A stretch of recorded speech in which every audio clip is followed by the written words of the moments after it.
There was another long wait, and then, to her relief, Nancy Drew heard a key turn in the lock and then a bolt shot back. Quickly, she pushed the closet door open and stepped out into the light. She stood face to face with Jeff Tucker, the colored caretaker employed by the Topham.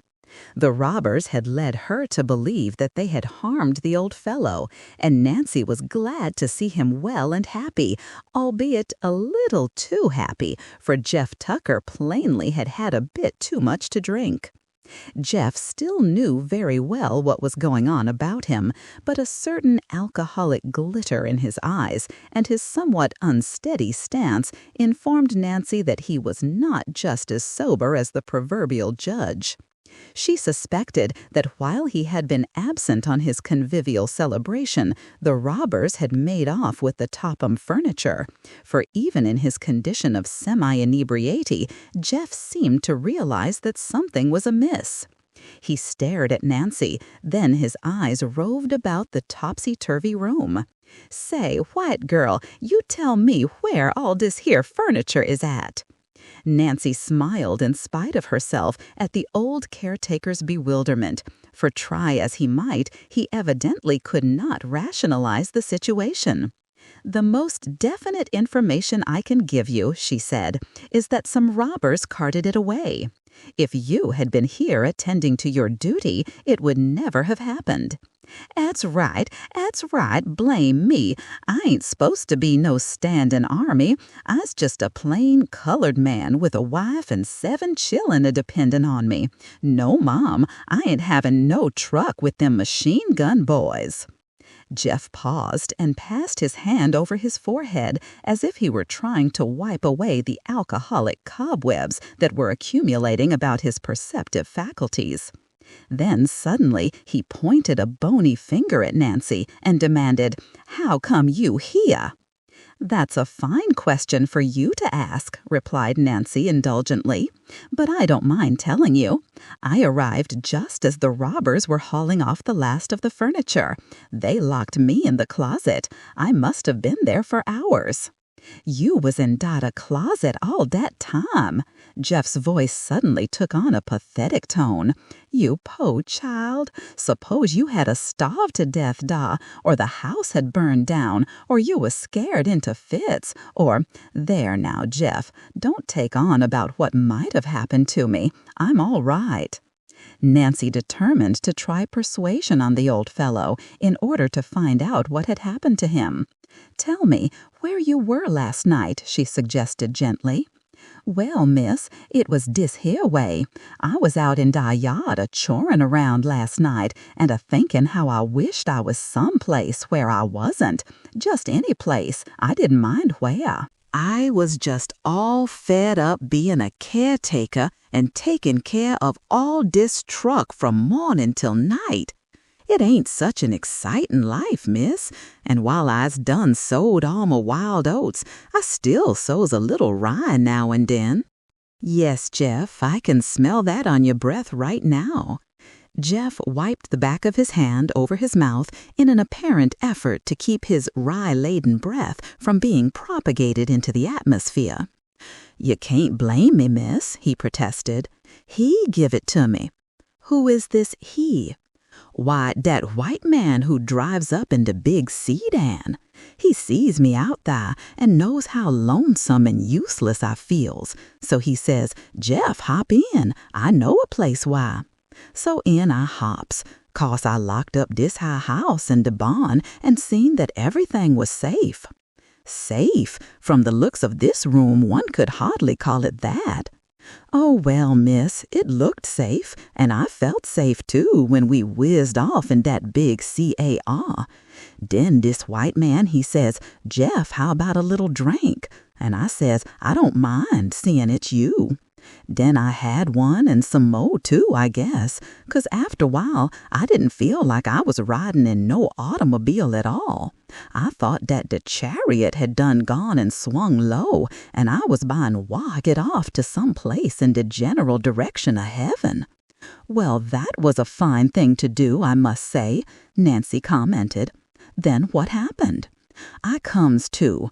I sees I ain't no chariot no mo', but I's in a ho-telephone, and I's in bed, and I's feelin' powerful sickish-like and discouraged. Well, I gets my clothes on, and I sees my keys to the house has done been pilfered. Den I tries to recollect what done come to pass, and I gets suspicious. I says to myself, Jeff, how come that white man so friendly? How come he give you drinks that cost $4 a pint? How come you ain't got no keys? Black boy, bestir yourself. Oh, yes, you're here, all right, Nancy returned severely. And a fine mess you've made of it, too. What do you think Mrs. Topham will say when she learns? Jeff rolled his eyes. Lordy, miss, what will she say? I reckon I's done gone and discharged myself. It would be only what you deserve, Jeff. You are unfaithful to your trust. What you mean, miss, trust? I don't trust nobody no mo', especially no footloose white boys a travelin' around in sedans. You don't understand. I mean, you didn't treat Mrs. Topham right in going off. I reckon you's right, miss. Old Jeff done gone and made a fool of himself. I realize that whatever I gets, I's got it a-comin'.